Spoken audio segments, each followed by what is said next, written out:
Fala galera, bem-vindos ao Ortodontia em Evidência. Eu sou Paulo Correia. Hoje vamos conversar com vocês sobre a importância da incorporação da análise facial no diagnóstico e planejamento dos nossos casos, tá?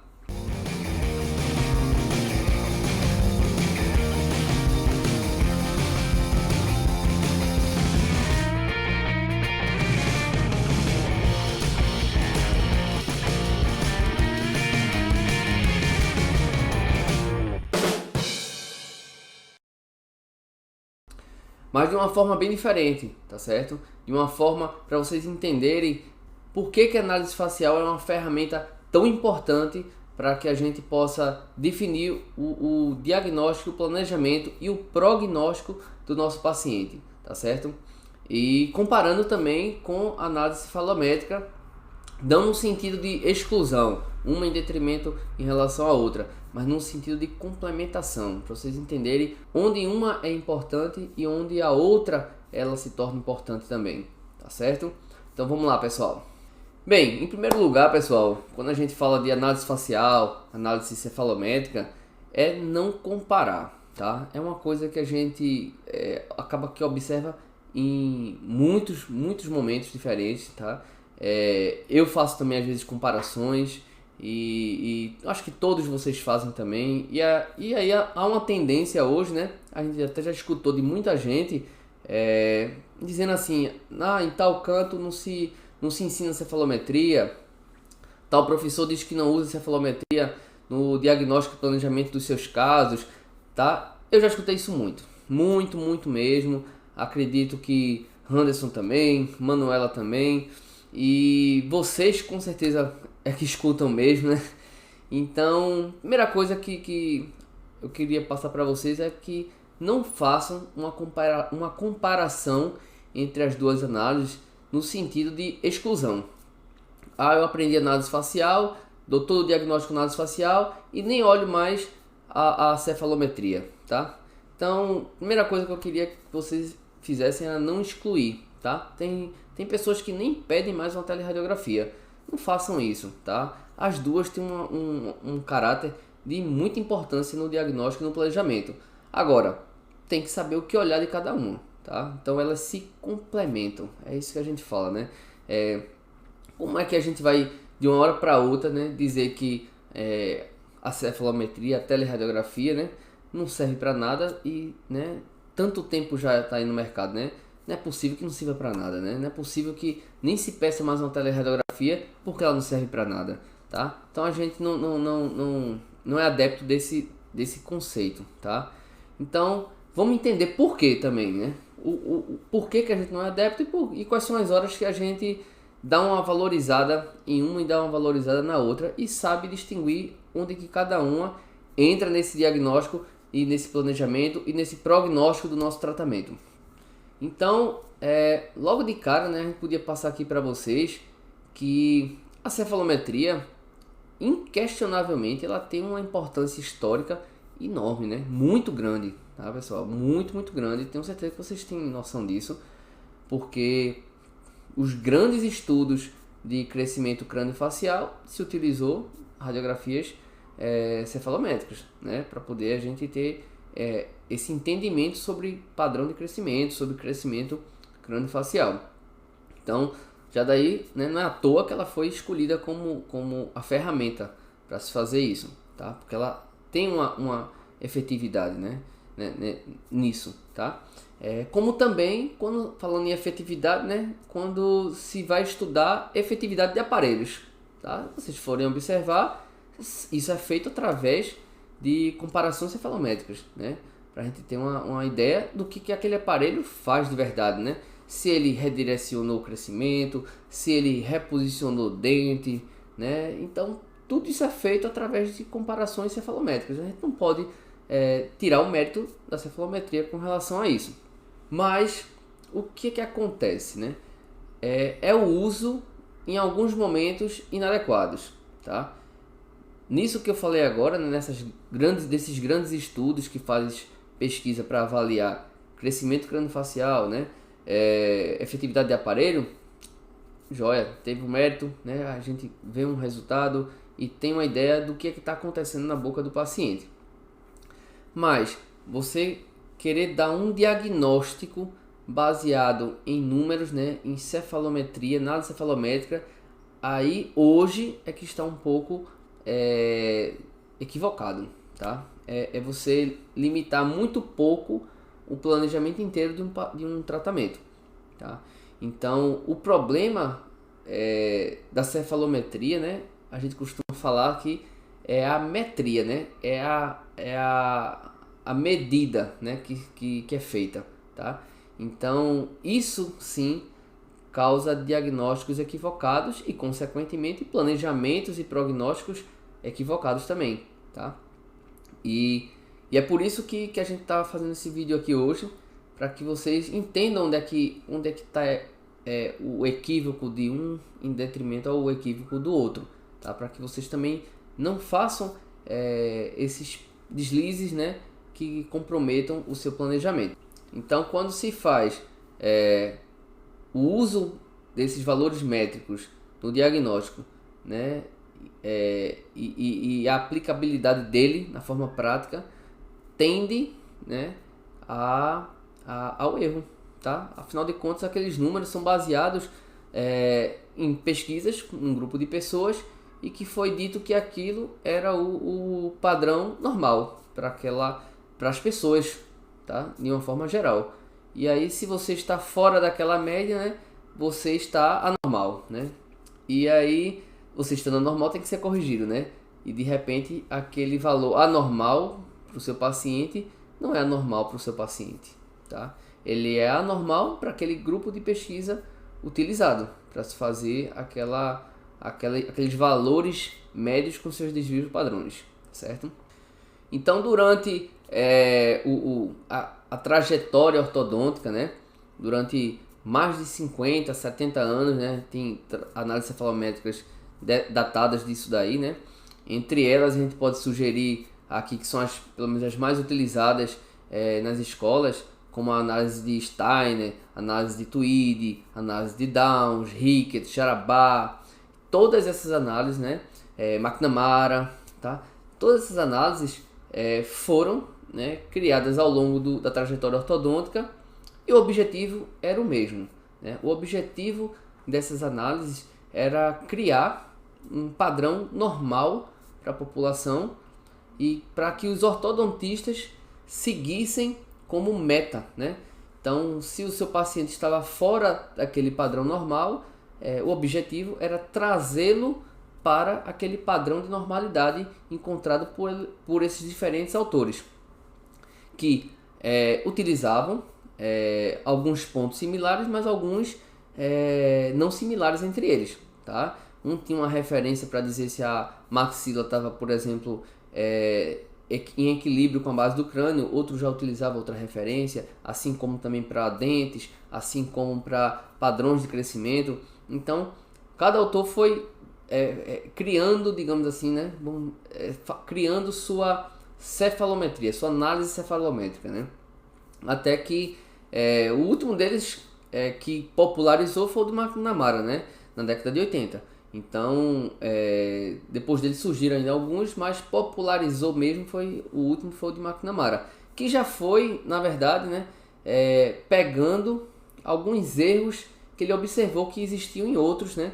Então ele já foi fazendo algumas correções e criou também os seus pontos, né, de referência e fez a sua análise, tá? Que também, dependendo da forma que você leia, também vai ter seus equívocos, tá? Como todos os outros. Tem um trabalho de Martins em 1982, por exemplo, que ele fala com relação ao ímpar, né? A escolha do padrão normal do ímpar nos brasileiros, tá? E aí, nesse trabalho, né, chegou-se à média de 93,5 graus do ímpar, né? A inclinação do incisivo inferior em relação ao plano mandibular. Para vocês terem uma ideia, né, dessa população que ele utilizou, né, para dar o ímpar brasileiro, tinha um desvio padrão de 21 graus. Veja só, né? Então, era considerado normal ainda essa inclinação de incisivo inferior de 84 graus até 105 graus, né? quem estava fora dos 84, né, no sentido para baixo, né, e acima de 105 era considerado anormal. Então a gente teria, né, teoricamente, que jogar nossos incisivos para essa média, né, de 93 ou pelo menos ficar dentro desse desvio padrão, tá? Então isso é um conceito, né, muito perigoso, tá? Por quê? Vai ter pacientes que vão estar abaixo desses 84 graus e mesmo assim vai ser normal para aquele paciente, tá? Para aquela estrutura esquelética dentoalveolar que ele tem. Um exemplo clássico disso é você pegar um paciente em que foi feita uma compensação de uma relação de classe 3, tá? Um paciente possui um padrão côncavo, né? Um padrão facial para um classe 3 e que ele apresenta uma inclinação de incisivo inferior, que para aquela estrutura óssea dele também há como lingualizar, né? E vai ficar provavelmente, e pode ser que fique abaixo desses 84 graus, mas que esteja em equilíbrio, tá? Com toda a sua estrutura esquelética em equilíbrio com seus dentes superiores, e nem por isso ele está errado. Nem por isso a gente vai ter que posicionar esse dente para 93 graus, porque a norma, a média diz que é considerado normal estando em 93 graus, tá? Então, isso é um equívoco, você utilizar o número para trazer seu dente para aquela posição naquele número, como se está fora daquele número, né, está errado, está anormal, né? Precisa de conserto, tá? Então, esse trabalho do Martins, por exemplo, feito com brasileiros, com certeza vocês vão ver casos de vocês que o incisivo vai estar acima disso e abaixo disso, e nem por isso há indicação de se movimentar, né? De se mudar a inclinação desse incisivo, tá? As primeiras análises cefalométricas, né, Tweed, Steiner, né, elas normalmente indicavam que os incisivos estavam vestibularizados, se você fosse utilizá-las, né, como padrão, né, porque a população utilizada por esses autores, né, indicavam incisivos mais verticalizados que, por exemplo, o padrão da gente aqui no Brasil. Então, invariavelmente você observava casos em que nas escolas eram indicados, né, as extrações, por exemplo, para poder se conseguir inclinar esses incisivos para trás, né, para a lingual, para poder chegar naquela meta, né, que estava na análise de Tweed, na análise de Steiner, e durante a trajetória, né, durante o tratamento, se perdia ancoragem, né, para que ele não fosse tão lingualizado, porque estava se observando que facialmente, né, e oclusalmente não estava ficando legal se a gente seguisse aquele protocolo como mandava Tweed, como mandava Steiner, por exemplo, tá? Então existiam essas análises, se usava muito, existem, né? E durante muito tempo se usou muito nas escolas daqui, e se observava essa mudança durante a trajetória do tratamento, tá? Porque se via, né, durante que não ia ser benéfico para a face ou para a oclusão final daquele paciente, tá? Então, do mesmo jeito que quando Engel, nos seus trabalhos iniciais, né, não realizava extrações de maneira alguma para se conseguir aquele equilíbrio, tá, de oclusão baseado numa determinada face, e depois isso foi visto depois de muito tempo que havia casos que realmente tinha que se extrair, né, porque tinha muito dente, digamos assim, né, para pouca boca. Também foi feito esse equívoco, né, de utilizar números, né, durante muito tempo para se atingir uma meta numérica, e aí se via também o efeito agora invertido, né, quando aquele dente chegava também naquela meta, aí a face agora estava começando a ficar prejudicada, né? Então também foi corrigido durante os tratamentos isso, né? E a ortodontia é isso, e vai evoluindo, né? E se deixou, né? E foi deixado de se usar esse tipo de análise justamente por esse efeito tão extracionista que tinha em nossos padrões, né? E que não era o valor normal considerado para a gente, tá? Era incrível porque geralmente eles indicavam, né, que os incisivos estavam vestibularizados. E quantos casos a gente olhava e não achava o incisivo daquele paciente vestibularizado para ele, tá? Mas seguindo a norma cefalométrica daqueles autores, eles estavam e indicaria desgastes ou extrações, em muitos casos extrações mesmo, tá?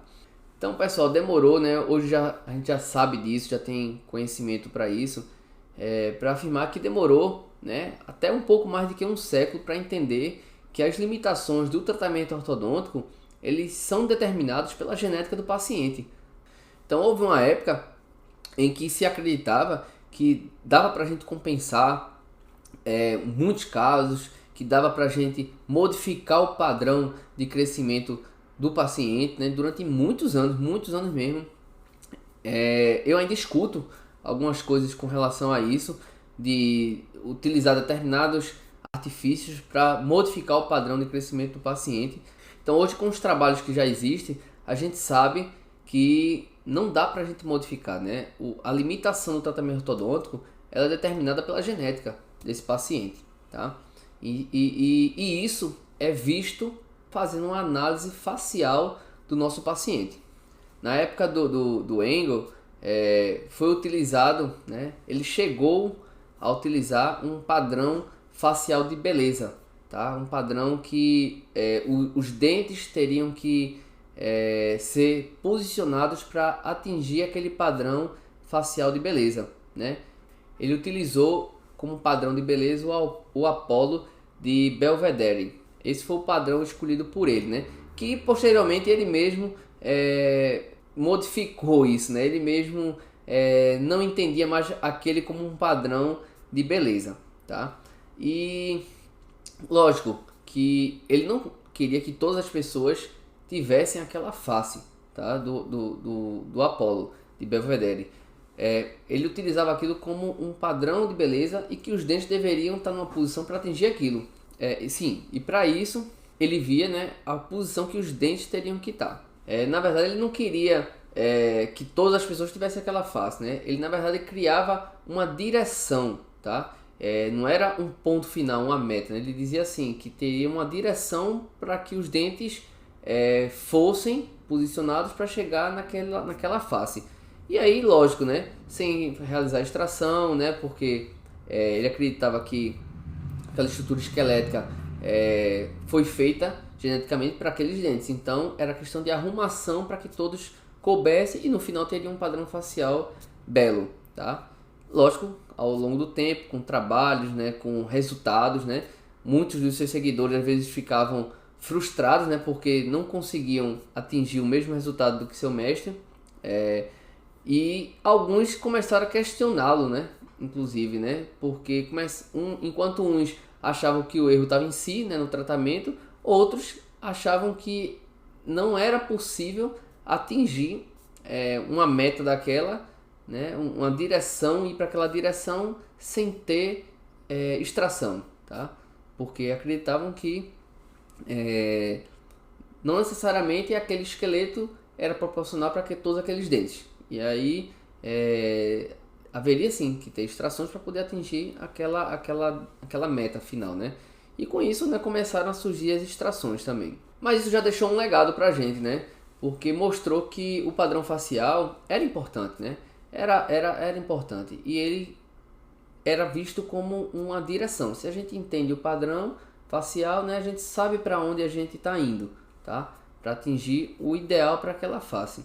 Mas como os seus seguidores, né, seus alunos, eles viram que não conseguia chegar a um padrão facial ideal, né, sem fazer modificações nos dentes, eles começaram a deixar de lado um pouco essa questão da face, né, de olhar a face para determinar a direção do tratamento. E eles começaram a pensar invertido, né? Se a gente não consegue fazer isso através dos dentes, né, ter uma face bela, mas se a gente conseguir estabelecer uma inclinação dental que seja muito boa, né, que seja padronizada, a gente vai conseguir fazer com que isso repercuta na face. Então eles adotaram, na verdade, outro parâmetro, né? Em vez de ter uma face bela como parâmetro, eles utilizaram a inclinação do incisivo inferior. Então eles viram qual seria uma inclinação do incisivo inferior que ficasse boa, para repercutir numa face boa, né? Uma face agradável. E aí todos os outros dentes seriam modificados suas posições para manter aquela inclinação de incisivo inferior adotada, tá? Então essa inclinação do incisivo inferior em relação à sua base óssea, né, como parâmetro, né, na verdade, né, eles só modificaram o erro, tá? Na verdade foi isso que aconteceu, né? Eles agora, em vez de ter um ideal facial, né, para buscar, eles agora têm um ideal dentário, né? As duas formas estão erradas, né? Você nem pode adotar uma face como a ideal e querer que todo mundo, né, chegue naquilo ali, tá? Porque existem primeiro padrão de estética é muito relativo de cultura para cultura, de raça para raça, de tempos em tempos, tá? Como a gente vê em alguns trabalhos. Então você não pode adotar um ideal facial, né? E querer que todo mundo chegue naquela posição dentária para atingir aquele ideal facial. Como também a gente não pode adotar um ideal dentário, né, de posição, nesse caso de incisivo inferior, para assim todos os casos chegarem naquele ideal dentário, e o que não chegou, né, o que tiver fora daquele ideal dentário estabelecido é considerado desagradável, errado, tá? Anormal. Também não pode. A gente só muda o erro, tá? Então as duas formas vão levar a erros de diagnóstico, a erros de planejamento, a erros de prognósticos, né? Só mudou agora o referencial, né? Você quer errar utilizando uma face ideal ou quer errar utilizando um posicionamento incisivo dentário inferior ideal, tá? Então escolha qual lado que você quer para seguir no erro, né? Não é assim, né, galera? Não pode ser assim, tá?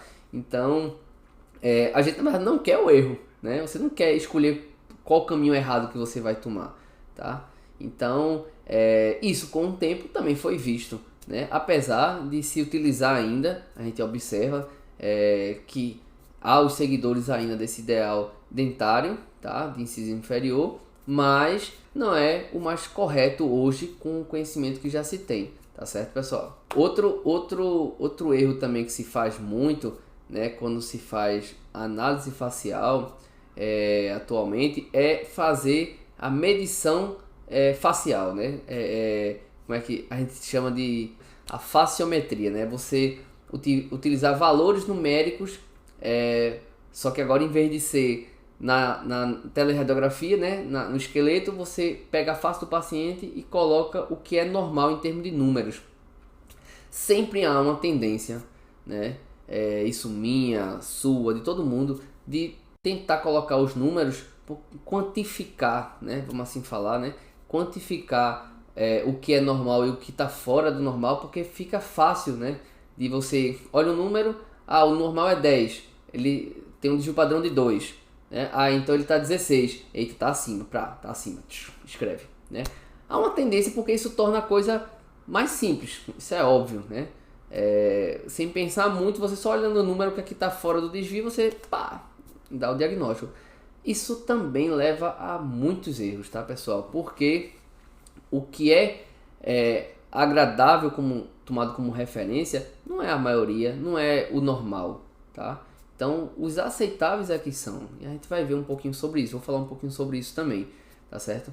Então, vamos evitar fazer essa faciometria, né? Essa utilização de números na face para dizer se está normal ou se não está normal, tá? Se está agradável, aceitável ou desagradável, tá? Normal é normal, não tem a ver com número, certo? Vamos pensar logo assim, tá? Então, falando de agradáveis, desagradáveis, né, aceitáveis, tem um trabalho do Scanavini em 2003, juntamente com colaboradores, que eles falam justamente sobre isso, né? Sobre faces agradáveis, aceitáveis e desagradáveis, tá? E dentre os vários resultados que existem nesse trabalho, é importante destacar aqui que as faces agradáveis, elas não são a maioria, não é o normal, tá? Então, como é que foi utilizado valores nessas faces, tá? Para se dizer se algo está normal ou anormal. Se a própria face agradável não é o normal, não é o que se vê mais, né? O que existe mais, tá certo?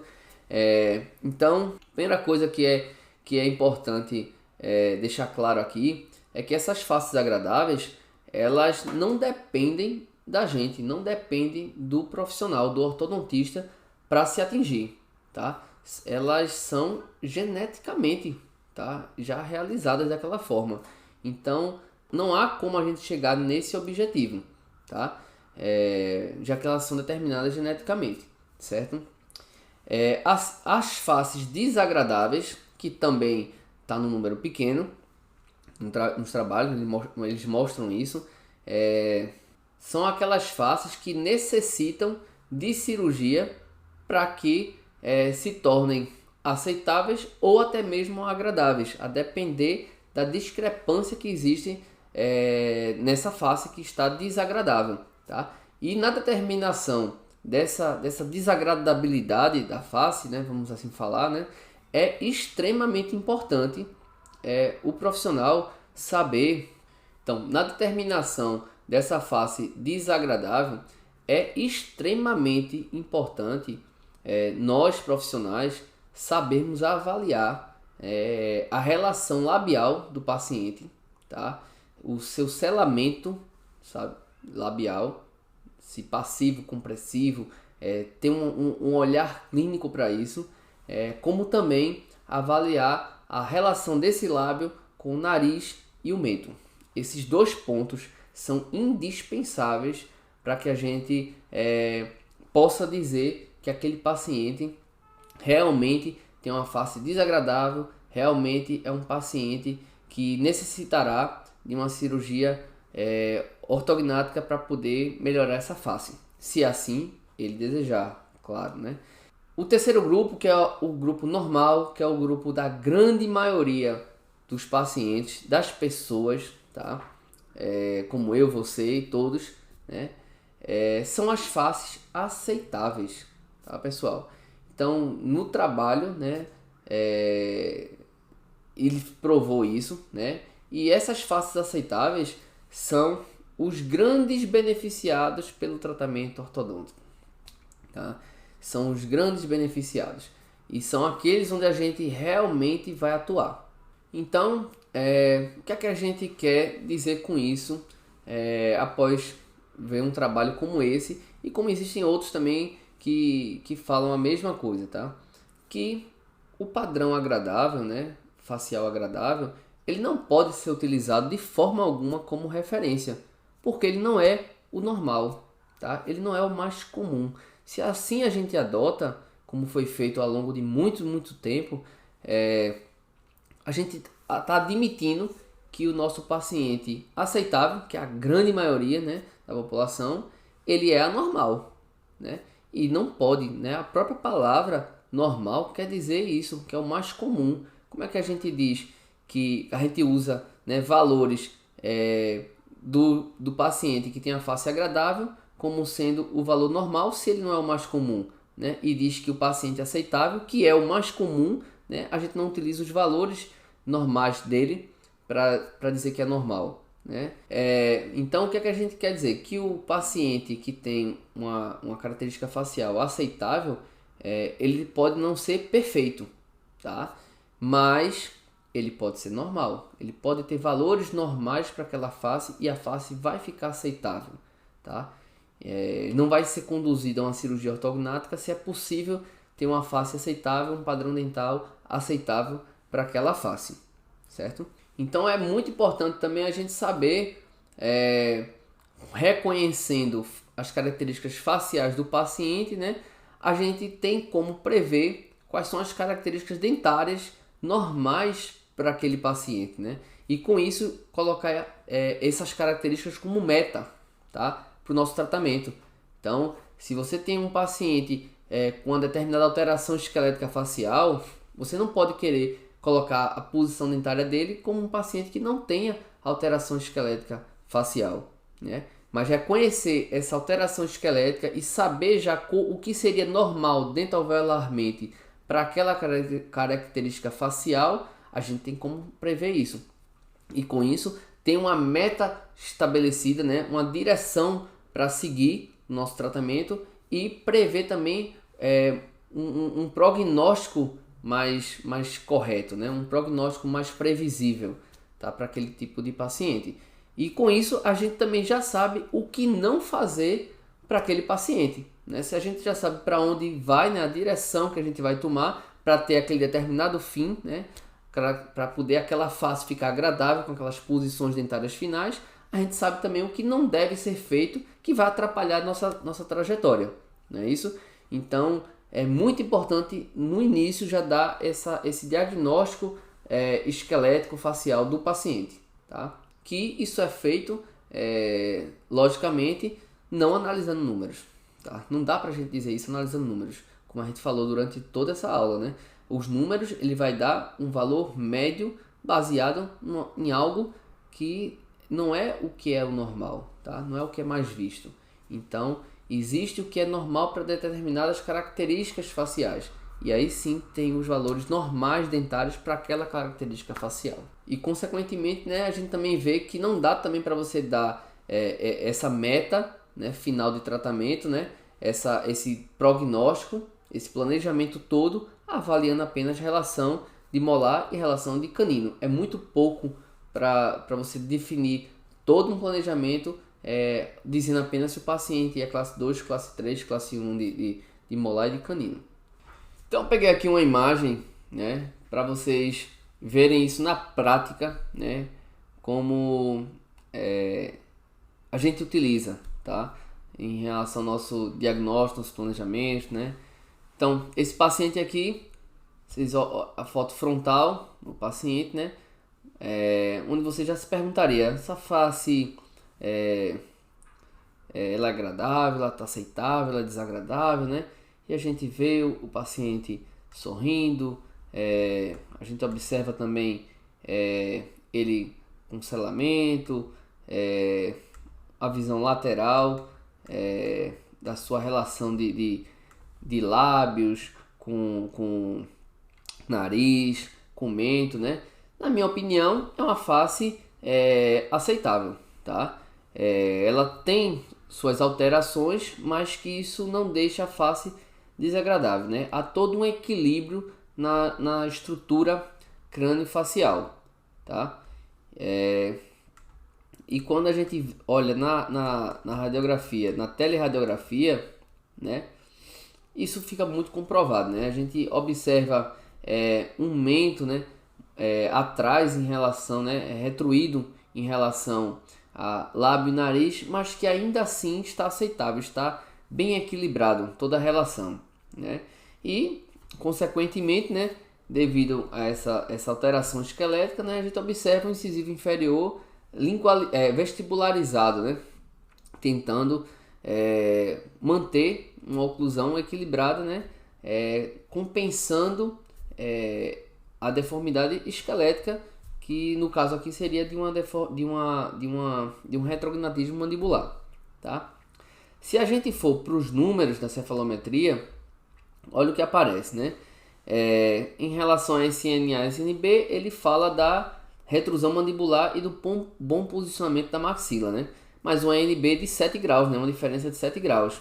O que, se for utilizar os parâmetros antigos, né? Devido a estar muito acima do desvio padrão, seria caso de cirurgia ortognática, tá? Era o tratamento.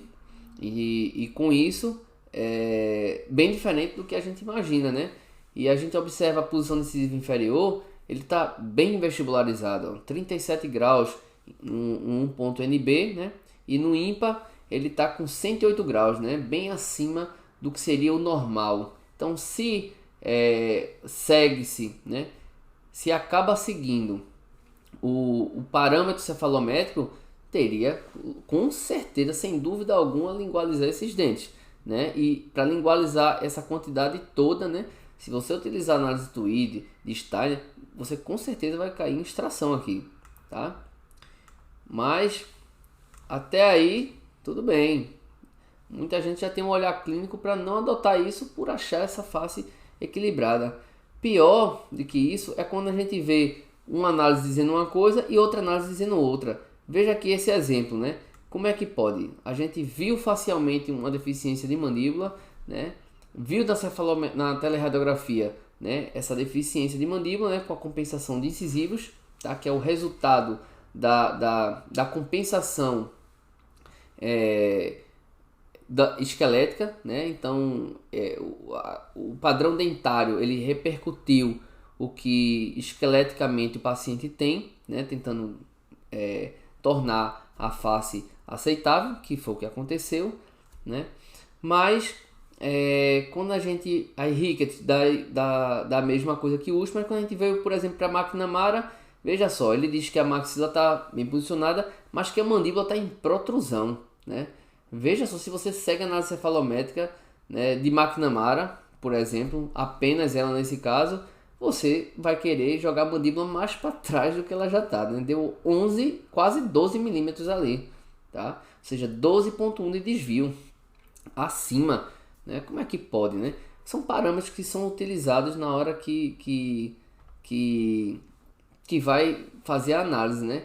E métrica, né? E aí o que foi adotado aqui pelo McNamara para esse caso, por exemplo, não serviu, tá certo, pessoal? E dentário também, ó, deu que o incisivo estava retruído, né? Retrusão do incisivo inferior, tá? Deu na média, né? Só que um pouquinho de nada retruído, tá? Um dente que a gente viu claramente na imagem da teleradiografia que ele está bastante vestibularizado, compensando a retrusão esquelética, tá? Então veja que o diagnóstico cefalométrico deu bem diferente do diagnóstico facial, onde a gente, baseando-se no diagnóstico facial com a imagem da teleradiografia, a gente com certeza não faria extração nesse paciente e manteria os incisivos na posição que eles estão, né? Para poder manter o equilíbrio facial que o paciente tem, tá? Mas pode ser ainda pior do que isso, né? Veja esse outro exemplo aqui que eu vou mostrar aqui para vocês. Então, pessoal, olhando a face desse paciente, a gente já consegue definir algumas metas, né? Algumas alterações que faz com que a face se torne desagradável, e por isso, no primeiro momento eu ter dito isso e falado da possibilidade da cirurgia ortognática para poder melhorar essa face. Quando a gente vai para a cefalometria, aí assusta um pouco. Veja só se a gente fosse utilizar a cefalometria, apenas a cefalometria para diagnosticar esse caso. Então, o mais importante não é a métrica, não é o valor, né? É você estar atento à imagem, à teleradiografia, como no caso anterior, tá? Que sem olhar os números a gente viu o posicionamento dos incisivos e viu que era importante para o equilíbrio daquela face aquelas posições. Então, seriam adotadas metas para poder manter aquela relação. Quando a gente olha esse caso e observa os valores, né, da cefalometria, né, veja que no primeiro momento, na de USP, ele já fala aqui que a mandíbula está bem posicionada, né? O seu valor está dentro da média, tá? E a gente vê na face do paciente claramente que esse valor não está dentro da média, tá? Então, veja só, se a gente segue apenas a cefalometria, né? Olhando aqui a análise de USP, você vai dar um diagnóstico errado e, consequentemente, todo um planejamento e prognóstico também errado, né? Na de USP ele diz que a mandíbula está boa e que a maxila está protruída, tá? E por isso ele tem a classicose esquelética, mas pela causa é a maxila, tá? A maxila está bem à frente da mandíbula. Facialmente a gente não observou isso, né? A gente não observa isso, tá? Quando você vai para a análise de Ricketts, olha só o que Ricketts diz com relação a essa parte esquelética do paciente. Ele diz que a maxila está bem posicionada, veja, o USP dizia que estava avançado, né? Maxila está bem posicionada e que a mandíbula sim está retruída, né? Está atrás, né? O USP já dizia que ela estava bem posicionada, tá? Então já deu divergência nos dois, né? Na posição da maxila e da mandíbula. Que nessa análise aqui bateu muito mais com nossa análise facial do paciente. Aí quando você vai para a McNamara, ele diz que a maxila está bem posicionada. Veja, totalmente diferente, né? USP disse que ela estava à frente, né? Ricketts disse que ela estava boa, né? E McNamara disse que ela estava boa, tá? Se você for seguir uma regra de 3 aí, né? De quem ganha, a maxila tá boa, tá? E a mandíbula? Aí McNamara diz que a mandíbula está prognata, ela está protruída, tá? Então USP disse que ela estava boa, Ricketts disse que ela estava atrás, McNamara disse que ela estava à frente. E agora, né? Tem algo errado, né? Não pode estar normal, né? Cada um dizendo uma coisa totalmente diferente em relação a essa mandíbula, tá? Facialmente fica muito claro pra gente, né? Que ela tá muito atrás, né? Você vê o pogônio lá atrás, né? O mento, né? Tá lá atrás, com a rotação, né? Enorme também. Então, se você segue os valores cefalométricos, com certeza você vai cair num erro aí. Um erro que pode custar muito, tá? Um erro que pode custar muito. Então não é legal você seguir cegamente, tá? Isso daqui, né? E o último exemplo, né? A gente mostrou aqui uma face aceitável, mostrou uma face desagradável, tá? E vou mostrar aqui o que seria uma face agradável, né? Do ponto de vista facial, né? Então a gente observa aqui essa paciente, tá? Onde há selamento labial, exposição do sorriso muito bom, né? A relação lábio, mento, nariz, muito agradável também. Então a gente classificou ela como uma face agradável, aquela face que está numa população menor, tá? E que foi utilizado em vários estudos como uma face um padrão, né? Um modelo de normal, né? Onde a gente teria que observar os valores normais desses pacientes para poder os outros chegarem a ele, né? E analisando também a cefalometria, né, desse paciente, vamos ver as discrepâncias que existem entre os dados cefalométricos e os dados faciais. Na imagem da teleradiografia fica muito claro para a gente toda essa agradabilidade facial, né? Você vê todo esse equilíbrio que existe na parte facial do paciente, né? De lábio, mento e nariz, e o equilíbrio com a posição dentária atual que existe, né? Você vê os incisivos bem posicionados na base óssea, né? Os incisivos tanto superiores quanto os inferiores estão bem posicionados na base óssea em relação de equilíbrio, e lógico, né? Como meta a gente não quer mudar essa posição desses incisivos para poder manter esse equilíbrio facial que a paciente possui, tá certo? Então, quando a gente observa os valores cefalométricos, veja só que susto a gente toma, né?